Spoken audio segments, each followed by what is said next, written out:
বিজ্ঞানের ভাষায় বলা হয় সকল ক্ষারই ক্ষারক, কিন্তু সব ক্ষারক ক্ষার নয়। তেমনি সমস্ত ছাত্রছাত্রী কিন্তু মানুষ, কিন্তু সব মানুষ মানেই ছাত্রছাত্রী নয়। সকল শিক্ষকই মানুষ, কিন্তু সব মানুষ মানে কি শিক্ষক। তেমনি সকল এসে, paragraph, letter, summary, poem, story, Nobel, drama, এরা সবাই কিন্তু কম্পোজিশন,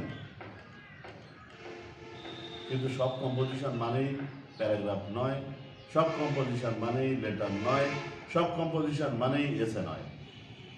এরা সবাই হচ্ছে কম্পোজিশনের অংশ মাত্র, এক একটা রূপ।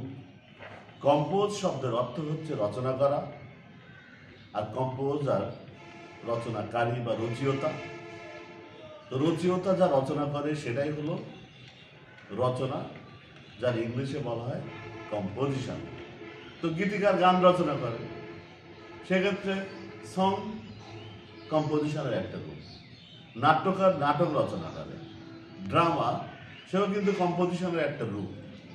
তেমনি আমি একটা প্যারাগ্রাফ লিখলাম আমার মাকে নিয়ে, আমি তো মুখস্থ করছি না, আমার মাকে নিয়ে আমি একটা রচনা লিখলাম একটা প্যারাতে, সব কিছু তথ্য থাকলে এটাকে আমি বলছি প্যারাগ্রাফ, যা কম্পোজিশনের একটা রূপ।